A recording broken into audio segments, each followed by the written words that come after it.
As the threat of conflict against Iran and its allies in Lebanon and Gaza lingers, Israel's invasion of Lebanon in June of 1982, Beirut's takeover of the Sabra and Shatila massacre, perpetrated by the Israeli-allied Christian Phalanges, seems to have been related to the past. Yet, 40 years on, veterans still grapple with this controversial episode of Israel's history, whose real objectives and legacies were never really officially sanctioned. Take a look at this I-24 News report. Hey, come over. It's a harmless dog. He used to escort post-traumatic soldiers. We've known each other since our 20s. Erez Tzimchoni is an R&D inventor in agriculture, high-tech and water. 40 years back, he was a paratrooper, a medic, in the IDF 50th Airborne Battalion.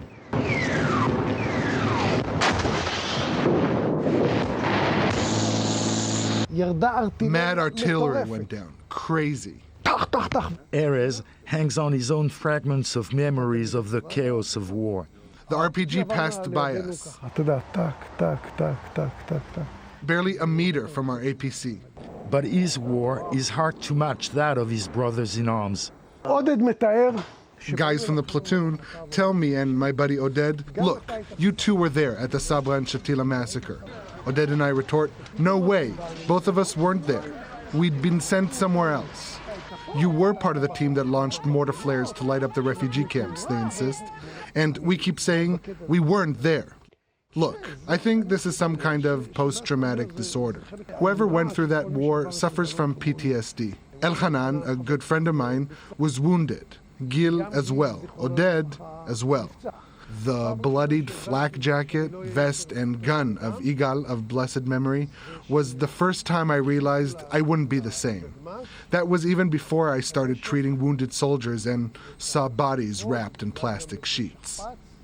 Operation Peace for Galilee, renamed War Peace for Galilee, then renamed 1982 War or the Lebanon War, and then the First Lebanon War, was a war of choice in the midst of a civil war, like inflicting a wound in an open wound.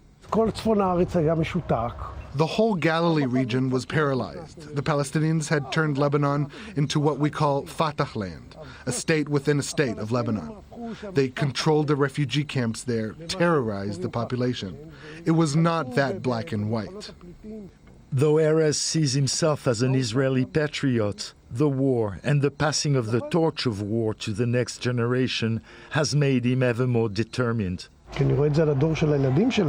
see my children's generation, my elder son who served in a commando unit. 3 of his friends have PTSD. That's what pushed me to be more active in the Israeli-Palestinian Combatants for Peace organization. We actually reunited a few years ago in Khan el-Ahmar, a Bedouin village in the West Bank which Israeli authorities wanted to evacuate. During the war, I understood the meaning of the song, "He who fought will testify, there is no future in war." You treat the wounded, meet your enemy and your Christian Lebanese partners. You take prisoners, talk to them, treat them. You're in the midst of a civilian population. You see murder, massacre. I could reminisce in an organized fashion, but it'd be different. It'd be like I stand now at a history and policy department of some university and read my notes to the students with a timer. This is what we did, and I check everything beforehand with Google. All in all, Erez prefers to keep his memories to himself. I don't speak to anyone about the war except with my friends from the army. That's me. I'm looking for me. That's not me. That's Gil. That's Elchanan. Maybe that's me here. I ain't sure. That's it. That's all. Pierre Clochendler, Kfar Hess, Israel, I-24.